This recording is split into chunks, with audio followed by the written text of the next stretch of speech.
Hello friends, আসসালামু আলাইকুম। আশা করি আপনারা সব ভালো আছো, আমরাও সারা ভালো আছি। আপনাকে দেখতে পারেন আমি না মম চ্যানেল। আর আজকে সকাল সকাল ভিডিওটা শুরু করছি। আর সকালে স্যার নাস্তার মাঝে ওই লোকে সিঙ্গারা আর ওই লোকে মুড়ি ভাজি লেছে। রাত করে সিঙ্গারা আনসলা আর রয়ে গেছে খাইয়া বাদে আমি গরম করে টান টানটে দিলেছি। আপনি তাই না আর করছেন আম্মা অন্য কিছু খাইতাম না আর খাইয়া টান টান যাইবা গিয়ে স্কুল। আর বড়জন গেছেন কি আর আমার হুরুজন রয়েছেন আর ও টান চাষার করে ভাই দুজনটে টান টানটা তোরা গেটের সামনে উবাইলে টান টান দুজন যাইন গিয়া আর 100 মানও দুজন এক দেড় মাসের হুরু বড় টান টান আরও অন্য বেশ দূরেও না স্কুল সামনে তোরা উবাইলে টান টান গেলা গিয়া তোরা উবাই আমি দেখো আর টান টান এখন যাইবা গিয়া আর বহুত স্টুডেন্টও পাওয়া যায়। আরও বাসও খানোর করে স্কুল বাসের করে তোরা আগে স্কুল বেশ দূরে না একবারে দাঁড়ো আর ও দেখতে পারা টান টান টেল তোরা উবাই আমি আগুয়ে দিয়ার স্কুল কোনো মানুষ ছাত্র দেখেন না আর উবাইছে কত বিল দিয়া আমি ঘুরিয়ে গেছি। আইয়া ওই দেখতে পারা যে খাম ডেইলি তো আমরা রান্না বাড়া খাওয়া একটা সমাধান করলে গিয়ে এখন আমি রেডি করি আর ইনো নালিশা গাঞ্চি আর আমার খেতন নালিশা গান মাঝে মাঝে কিতা খাইলেছে জানি না কোনটা তো আর পাইলাম না। আর ওই নো দেখতে পারা এখন নালিশা করলে খাটলোর বেশি খাসা মরিচ বানাইছে আদা রসুন পেঁয়াজ আর ওই লাগে লেম্বুর বাকল বানাইছিল বানাইয়া দিলাইছিল। লেম্বুর বাকল না থাকলে লেম্বুর পাতাও আপনাইতে দিতে পারবা, বহুত মজার ফ্লেভার আছে যে খাইছেন তো জানডার যে খাইছেন না দিয়া দেখবা বহুত মজার সেন্ট। আর হলো লবণ দিয়ে লাড়ি সাড়ি ঘুরিয়ে দিলেছে বেলা মতন পানি হিজিয়া হারলে ওই এখন আমি উত্তরানি এলে বেলা মতন হিজি গেলে এখন আমি নালি শাক দিলাম। নালি শাক আমি সুন্দর করে বানাইতে পারি না, জেলা ফারিওলা বানাইয়া আমি আমার খাই। আমিও তো খাইতাম আর খেও না ওটা লাগে তারা তো আর খেও খাইতা না, আমি আমার খাই আমি আমার ওলা বানাই। মানে নালি শাক যত বারিক করে বানাবা তত মজা হয় না। আর আপনাদের লগে আজকে আর একটা জিনিস শেয়ার করবো।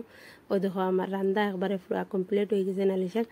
আর অন্য গিয়া হয়েছে গিয়ে হোটেলের স্টাইলে জেলা গুগনি বানাই আপনাদের শেয়ার করবো। আশা করি আপনাদের ভালো লাগবে। একদিন আপনাদের ঘর বানাই ট্রাই করে দেখবা, বহুত মজা লাগে। সেম হোটেল স্টাইলের গুগনি হয়। আর ও দেখতে পারো ফার্স্টে দিলাইছে খালি জিরা, তেল গরম হয়ে দিয়েছে খালি জিরা দিয়ালে আমি খাসা অন্য দিলাইছি এখন শুকনা মরিচ দিয়া বালামতান লাড়াচাড়া করে পেঁয়াজ দিলাইছি। পেঁয়াজের কালার চেঞ্জ হওয়ার পরে আর লবণ দিয়েছি, লবণ দিয়ে আর আস্তা জিরা দিলাইছি। আর আস্তা জিরা মানে খালি জিরা লগে দিতাম আমি ভুলে গেছি বাদে দিছি। আপনাইতে খালি বানাইতে একলগে দিবা আর দিয়া আলে ও দেখতে আলু টমেটো সব কিছু একলগে দিয়া আমি বালামতেন লাড়ি চাড়িয়া আর এগু হোটেলের গুগনি বানানি এখান থেকে মানে আমার বাপর বাড়ির লাগা করে তার হোটেল আছে। আমি একদিন জিকাইলাম তুমি কিলা বানাও দাদা, আমার ওলা রেসিপি খইয়া দিছেন তাই ওলা বানাই। আর ওখান থেকে আমি ওলা বানাই, বহুত মজা বহুত টেস্ট হয়। আর আমরা একটা বেসিক মশলা দিই হলদির গুঁড়া মরচর গুঁড়া বাখর গুঁড়া সামান্য গরম মশলা গুঁড়া। আর আস্তা গরম মশলা দিবা না, আস্তা গরম মশলা দিলে এই ফ্লেভার আইতো না। এগুলো অন্য কলে যাব গুঁড়া গরম মশলা যেন একটা তুরা দিবা, বেশ না তুরা আধা চামচ দিবা আপনার তোর কোয়ান্টিটি বুঝিয়া। আর এখন আমি বললাম আমাদের লাড়ি চাড়ি বিরান করিয়া আর ওই কুকারের পানি দিয়ে একলগে ডাকনা দিয়ে গুড়ি দিয়ে দিলাম। কুকারের সাইডটা হুইসেল দিয়ালে পুরা আমি এখন আবার লামাই দিছি। ওই দেখো আমার একবার রেস্টুরেন্ট স্টাইলের গুগনি হয়েছে, হোটেল স্টাইলের বহুত মজা হয়েছে, বহুত ভাল লাগে খাইতে।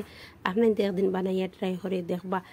আর আজকের ভিডিও যদি ভাল লাগে তো প্লিজ লাইক শেয়ার কমেন্ট করবা। আর আমার চ্যানেলের যারা নতুন আইজ তারা সাবস্ক্রাইব করবা, যারা অলরেডি করে লেছেন টান দিল থেকে সুক্রিয়া জানাই। আর আপনাদের সাপোর্ট করবা আমারে। আর এখন তো আমি নালি শাক দিয়ে ভাত খাইলে আর টান মটর বানা ঘুগনি দিয়ে খাইছেন আর আমি নালি শাক দিয়ে পেট ভরে ভাত খাইছে। সেখানে নালি শাক খাইতা আমার বাড়িতে আই জানি। আর এখন আমি বিকাল হয়ে গেছে বাতুত খাইয়া রেস্ট লইয়া রাত করে এখন বিকালে তো একটা বানাইয়া দেওয়া লাগে টান স্ন্যাক্স হিসাবে বিকাল কর। আর মুখর রসক খাওয়ার হিসাবে মানে এগু হেলদি খাওয়ারও না, মুখর রসক হিসাবে খানি এগু আমি তেল দিছি, তেল দিয়ে সামান্য চিরা বাজি লেছি, চিরা বাজিও দেখাই তোরা আমরা মানে জাল খাই না একবারে আপনাদের তো জানেন। আর 2টা কাঁচামরিচ দিছি তাও জাল হয়ে যাব মনে হয় বেশ। আমার রুতাও জাল খাই না, আমরাও খাইতে পারি না। পেঁয়াজ দিছি আর মিসকাট দিলাইছি, মিসকাট দিয়া আর ও দেখতে পারা মুড়ি দিছি, মুড়ি দিয়া আর চাট মশলা দিছি স্কিপ হয়ে গেছে। আর তোরা সামান্য লবণ দিছি আর মিঠা তেল দিলেছি। মিঠা তেল দিয়া বেলা মতেন মাখিয়া একদম মাখা শেষে এলে দেখাই নিকিলা খাওয়া চলে। আর বহুত মজা হয়েছে, বহুত ভাল লাগছে। আর পাপড় থাকলে পাপড়ও দেয় আর কিন্তু আজকে আর দিছি না, আছে কিন্তু দিলাম না। আর আজকের ভিডিওর কোনো অংশ ভাল লাগিয়া থাকে যদি প্লিজ কমেন্ট করে কইবা। আবার নেক্সট ভিডিওত আপনাদের লগে দেখাইব। আসসালামু আলাইকুম ওয়া রাহমাতুল্লাহি ওয়া বারাকাতুহু। আল্লাহ হাফিজ।